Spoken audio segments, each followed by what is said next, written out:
There is a reason your circle has started to feel different, chosen one, and it is not because you are imagining things, becoming too sensitive, or suddenly unable to trust.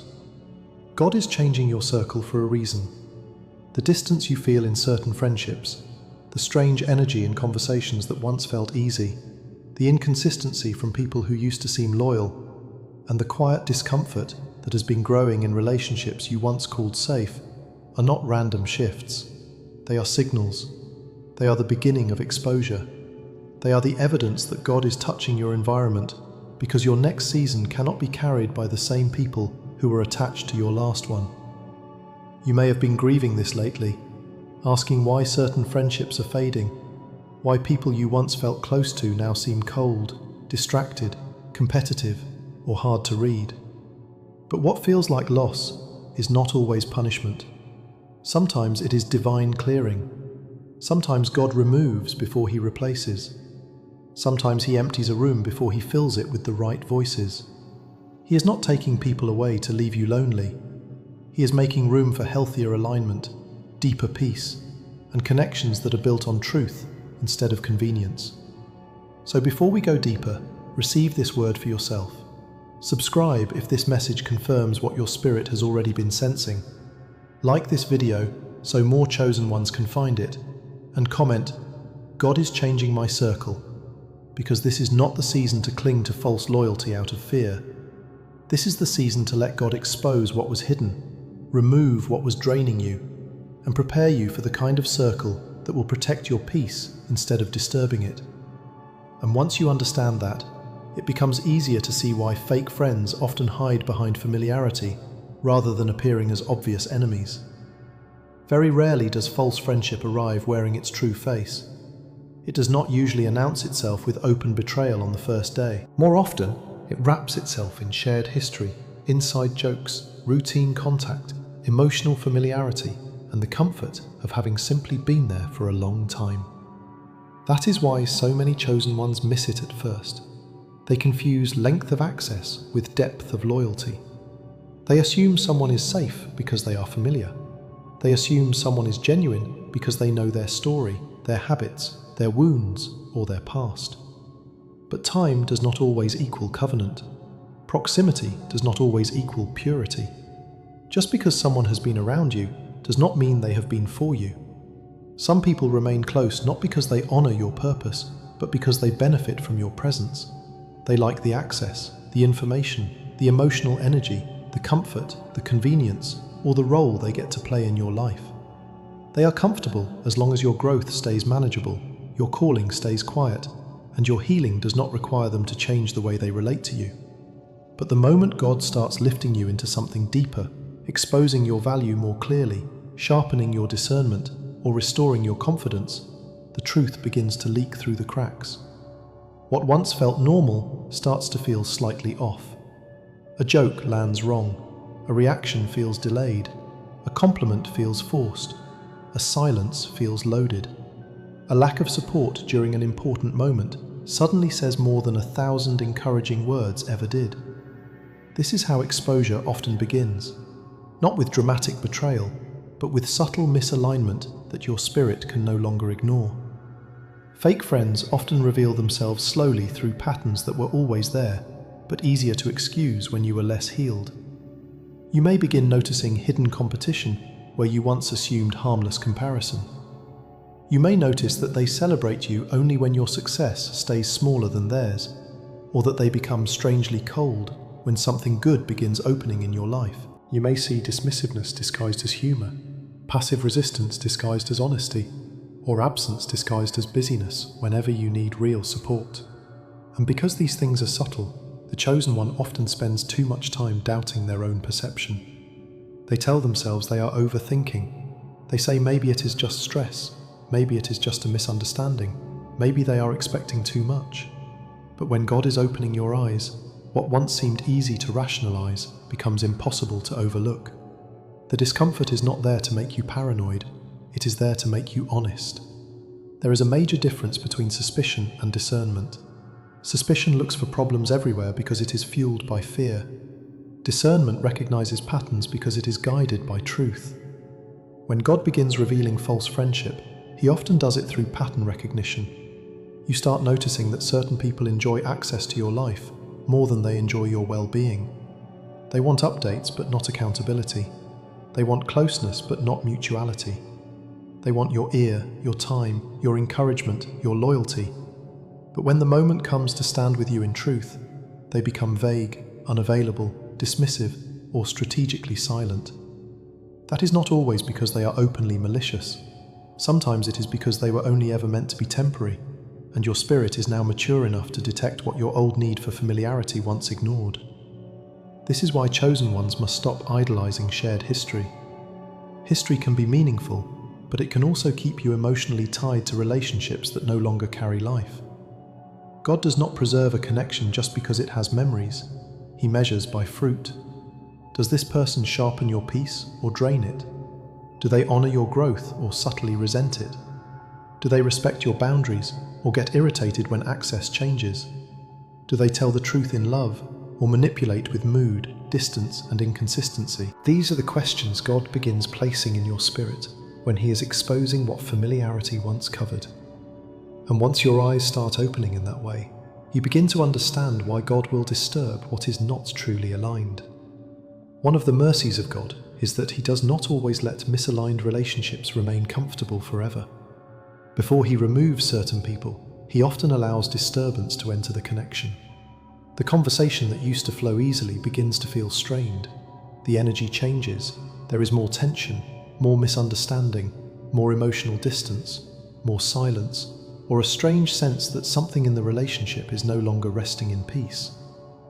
Many chosen ones make the mistake of treating every discomfort as a sign that they need to try harder, explain more, or repair things faster. But not every disturbance is a call to fix. Sometimes it is a call to pay attention. Sometimes God is making misalignment impossible to ignore, because if He left the connection comfortable, you would keep clinging to something that no longer fits your future. This is one of the hardest lessons, because chosen ones often have loyal hearts. They do not give up on people easily. They want to believe the best. They want to preserve what has history. They want to keep peace. But there comes a point where what they call loyalty becomes resistance to divine wisdom.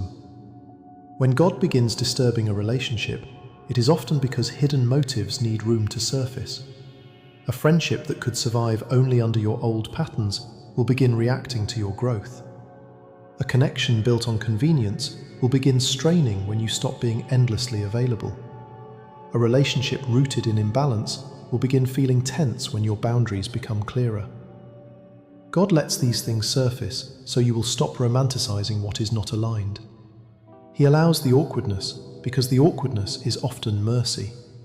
It is mercy because it interrupts denial. It is mercy because it stops you from pouring more years into what no longer carries grace.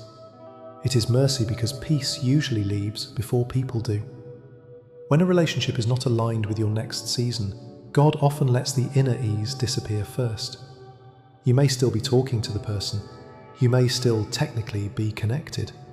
But something in your spirit no longer settles around them the same way. You feel more drained after conversations. You feel the need to edit yourself. You sense a heaviness where there used to be safety. This does not always mean the person is evil. It means the connection has become spiritually expensive. And what God is removing from your life often becomes expensive before it becomes absent. That is how He wakes you up. He shows you the cost. He lets you feel the tension. He lets the peace lift so you will stop calling something normal just because it is familiar. This is also why you must be careful not to rush into repair simply because discomfort scares you.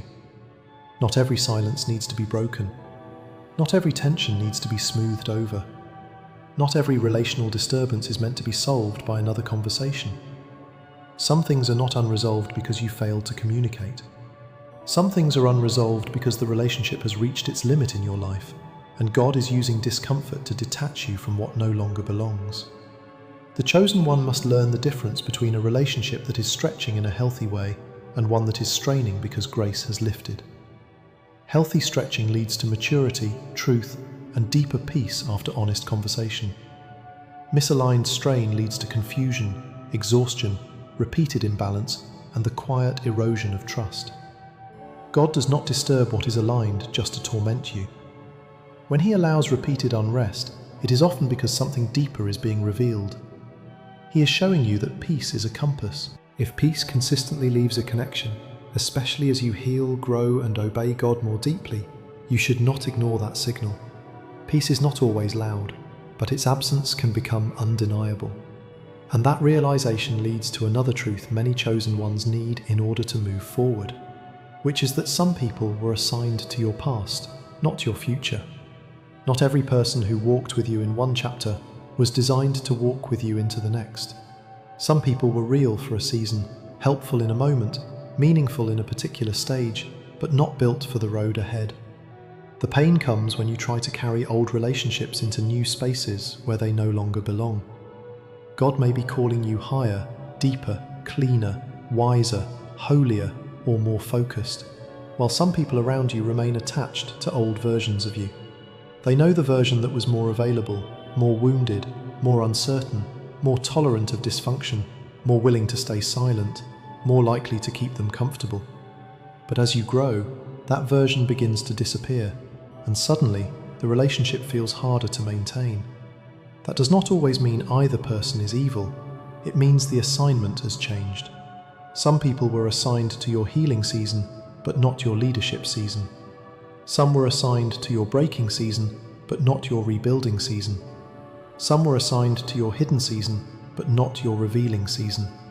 And if you try to drag everyone from the past into the future, you will eventually discover that old alignment can become present resistance. This is where many chosen ones get stuck, because they assume that if a relationship mattered in one season, it must be preserved at all costs in every season.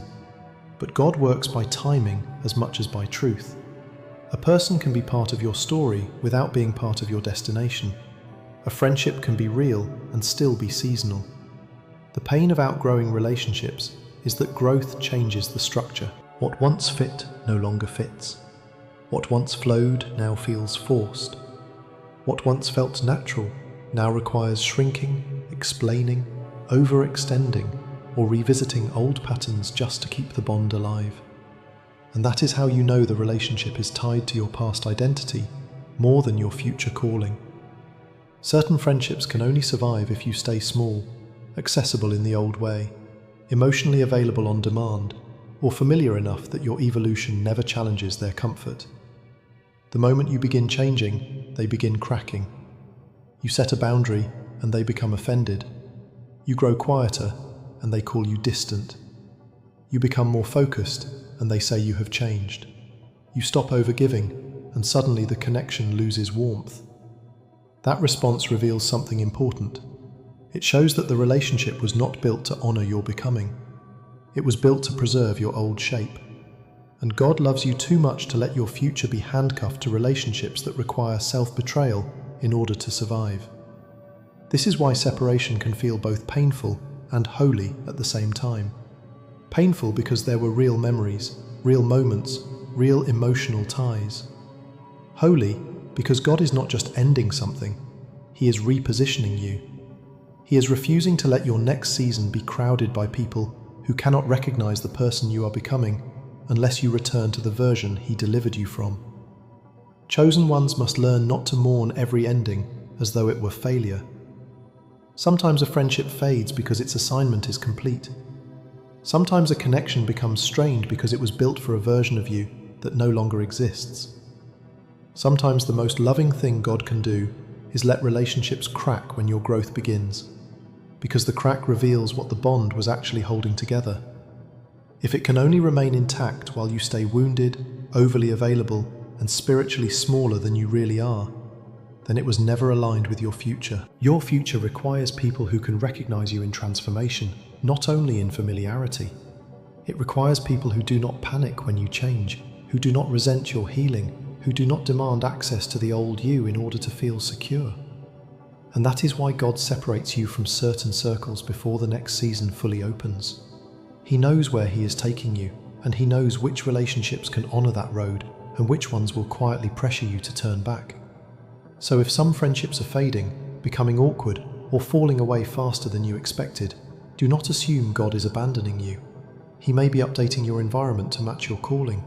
He may be teaching you that history is not always destiny, that familiarity is not always covenant, and that peace matters more than preserving every connection that once felt comfortable. What leaves now may not be punishment, it may be preparation. What feels empty for a moment may actually be sacred space being made ready for the kind of relationships that can walk with the person you are becoming, not just the person you used to be. And as God continues exposing what was hidden, one of the clearest signs will be that fake friends struggle when they can no longer access the old you.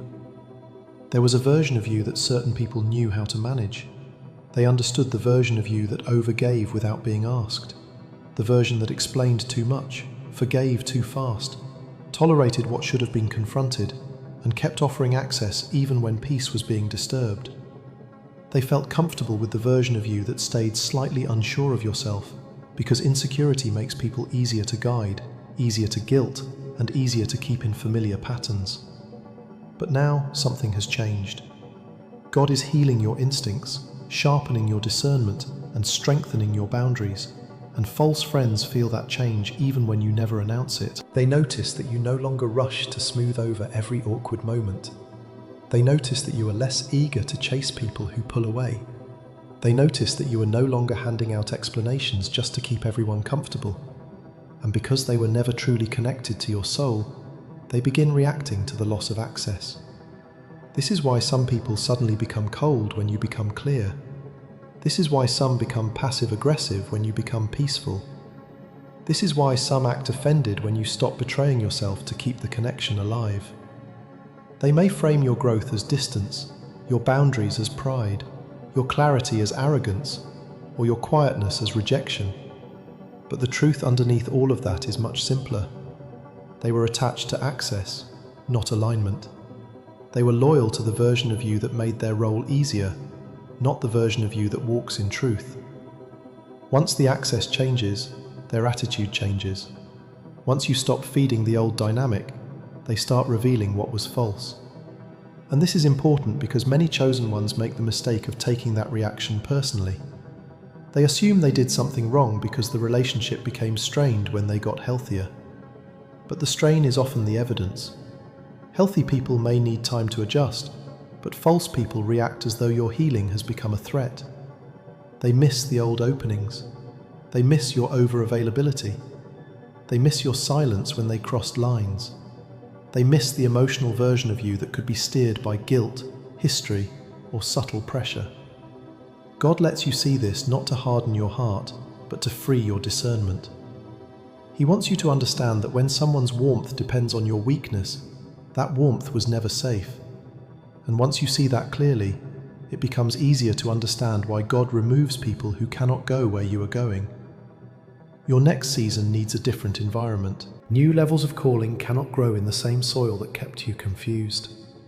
New levels of peace cannot be sustained around people who are committed to stirring unrest.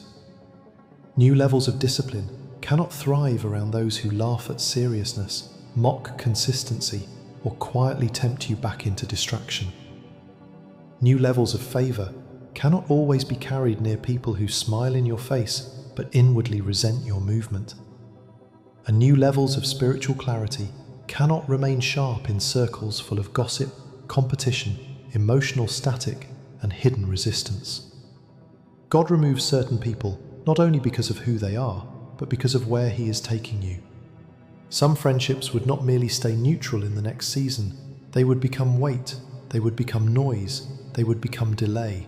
They would become the small daily interference that slowly pulls your attention away from what heaven is trying to build. This is why divine removal can feel sudden. God does not always separate slowly. When timing matters, He can break connections quickly to preserve your momentum, your focus, and your obedience. You may have thought a friendship would fade gently over time, but suddenly a conversation changes everything. A reaction exposes everything. A silence clarifies everything. A small moment pulls back the curtain, and the relationship is never the same again. That is not always chaos. Sometimes it is mercy moving at speed. God knows what cannot come with you. He knows which voices will distract you when you need to hear Him clearly. He knows which people will become burdens the moment your life starts demanding greater precision. He knows which relationships would slowly drain your courage, weaken your convictions, or keep you overextended in places that no longer deserve your loyalty. And because he sees the full path ahead, he sometimes removes what you would have tried to manage for too long. Chosen ones often grieve these removals because they remember the history, the laughter, the old closeness, or the effort they invested. But God is not measuring by nostalgia. He is measuring by purpose. He is not attached to what once worked if it no longer serves what he is building now. This is one of the hardest truths of spiritual growth. Sometimes what must leave is not obviously evil. It is simply unfit for the next chapter. It may be too small for what God is expanding, too noisy for what God is clarifying, too compromised for what God is sanctifying, or too resistant for what God is accelerating. And when you accept that, your grief begins to make room for trust, because then you can finally believe the next truth, which is that replacement is coming faster than you expect. God is not only removing people, he is also preparing people. The empty space you feel is not abandonment, it is preparation. Heaven often clears a room before it fills it. God creates space before he sends what is next. And because the loss feels immediate, chosen ones sometimes assume the provision will be slow. But very often, the replacement is already in motion before the separation is complete. God has been arranging new alignments behind the scenes, while you were still trying to understand why the old ones felt strange. He has been positioning people who will honor your growth instead of feeling threatened by it. People who will protect your peace instead of poking at it. People who will tell you the truth without carrying hidden agendas. And people who will understand that real connection is not built on control, convenience, or emotional debt. These relationships will feel different, not because they will be perfect, but because they will carry peace instead of pressure. You will not feel as though you have to constantly monitor the atmosphere. You will not leave every conversation second-guessing yourself. You will not feel the need to manage their reactions so carefully. You will notice a cleaner energy, a steadier honesty, a deeper mutual respect. What God sends next will not simply replace bodies in a circle. It will replace patterns. It will replace old emotional costs with healthier rhythms. It will replace confusing loyalty with real alignment. This is why you must not interpret empty space too quickly. Loneliness and transition are not the same thing. There is a holy in-between season where God teaches you not to panic just because a room has gone quiet. In that silence, your standards are being reset. In that space, your taste for peace is being sharpened. In that pause, your discernment is learning how not to settle for familiar noise just because true connection has not arrived yet. The speed of the replacement may surprise you, because when God has prepared the right people, one meeting can feel more aligned than years of forced history ever did. One honest conversation can bring more safety than a decade of superficial closeness. One mature connection can show you how much you were tolerating before. And that is why your new circle will not require self-betrayal. The right relationships will not force you to shrink to stay included. They will not demand endless performance just to keep the peace. They will not require you to abandon your discernment, ignore red flags, swallow disrespect, or become smaller than God made you in order to remain connected. In the past, you may have kept certain friendships alive by over-explaining what did not need explaining, apologizing for boundaries that were healthy, staying silent when something felt off, or giving more and more in hopes that the relationship would finally become balanced. You may have learned to earn belonging by draining yourself. That is how many chosen ones survive in misaligned circles. They become adaptable, emotionally generous, and deeply tolerant, but often at the expense of their own clarity. The new circle will feel different because it will not be built on your self-erasure. Healthy alignment feels cleaner. It leaves room for honesty. It leaves room for difference without punishment. It leaves room for directness without emotional manipulation. It allows you to tell the truth, keep your boundaries, grow at your pace, and still remain connected. You will not have to rehearse your words so carefully. You will not have to fear that every boundary will cost you the relationship. You will not have to earn your place by proving your usefulness over and over again. That is what makes real community feel sacred. It does not feed on your exhaustion. It does not survive by keeping you unsure. It does not ask you to betray yourself just to stay loved. The old circle may have trained you to think that belonging always requires sacrifice of self, but the new one will reveal that true belonging is compatible with peace. It is compatible with dignity. It is compatible with growth. And once you understand that, you can begin seeing this separation for what it really is, which is protection for your peace and your assignment. The removal of fake friends is not just emotional, it is strategic, it is spiritual. Some people in your life were not merely irritating your feelings, they were clouding your hearing, they were delaying your movement, they were draining energy that belonged to your purpose. They were filling your environment with so much static that clarity became harder to hold. You may have been praying for peace, direction, focus and breakthrough, while still standing in circles that kept disturbing all four. God heard the prayer, and part of his answer was removal.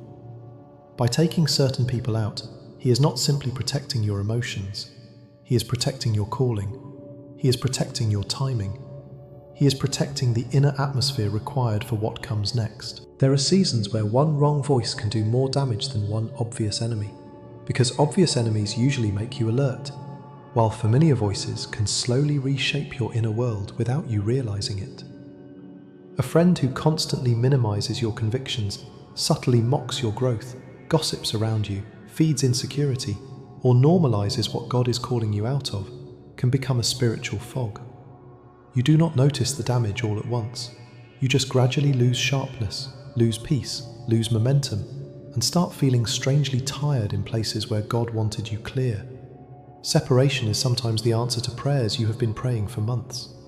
You ask for breakthrough, and God starts cleaning out the circle. You ask for clarity, and God removes the static. You ask for peace, and God exposes the friendships that were quietly disturbing it. You ask for direction, and God takes away the relationships that kept you emotionally entangled in old cycles. That is why you must not misread removal as absence of love. Sometimes removal is how divine love protects what matters most. What leaves is making room for what God wants to establish. And because that process can still be painful, you will be tempted at times to chase what God is clearing out. That is why one of the most important lessons in this season is simple. Stop chasing people God is removing. When friendships begin to crumble, many chosen ones go into repair mode. They want to fix, clarify, explain, rescue, reach out again, have one more conversation, offer one more act of loyalty, and try to restore what is slipping away. Some of that comes from love. Some of it comes from fear. Some of it comes from the pain of not wanting to be misunderstood or left behind.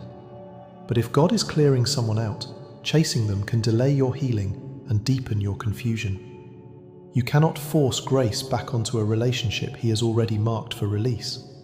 You cannot preserve by effort what God has withdrawn by wisdom. Begging for what no longer carries peace only teaches your heart to ignore divine signals. It keeps you entangled in spaces where closure may never come the way you imagined. Release is part of obedience. Letting go does not mean bitterness, it means trust. It means you stop rescuing what God is unraveling. It means you stop mistaking persistence for faithfulness when heaven has already shown you the season has ended.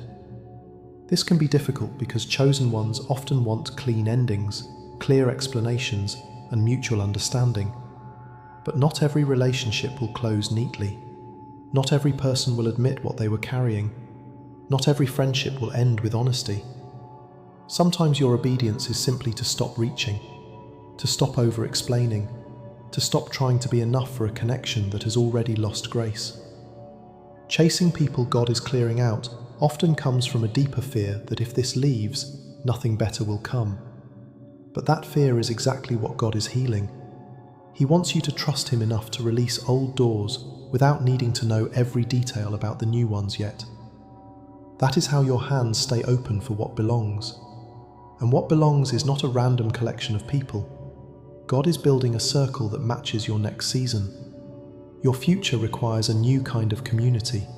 It requires people who are spiritually mature enough not to compete with your calling, emotionally healthy enough not to feed on your weakness, honest enough to speak truth without manipulation, and supportive enough to celebrate your growth without hidden resentment. This new circle will not be built on image, dependency, gossip, or convenience. It will be built on peace, purpose, truth, mutual honor, and shared direction. These will be the kinds of relationships that help you hear God more clearly, not less. The kinds of people who sharpen your convictions instead of diluting them. The kinds of connections that do not feel heavy simply because they are honest. The kinds of people who know how to stay human, humble, and real without becoming unstable or unsafe. And once the false connections are gone, this rebuilding can happen quickly. God is not slow because he lacks resources. He is careful because he cares about fit. What he is sending will match the person you are becoming, not the version of you that old seasons tolerated. That means your next circle may feel unfamiliar at first because it will not trigger the same old survival habits. It may feel calmer, cleaner, simpler, and less dramatic. You may even have to learn how to receive healthy connection without looking for hidden hooks. But in time, you will see the difference. You will see that real alignment does not constantly demand recovery. You will see that mutual honor feels lighter than forced history. You will see that mature people do not need you to stay broken in order to stay close. And when that becomes clear, the grief of what was lost begins to transform into gratitude for what God protected. Which is why the final truth of this season is not abandonment, but refinement. What God removes, he replaces with something better. He is not emptying your circle because he delights in loss. He is pruning because he honors your future. What feels like friendship loss is often divine pruning.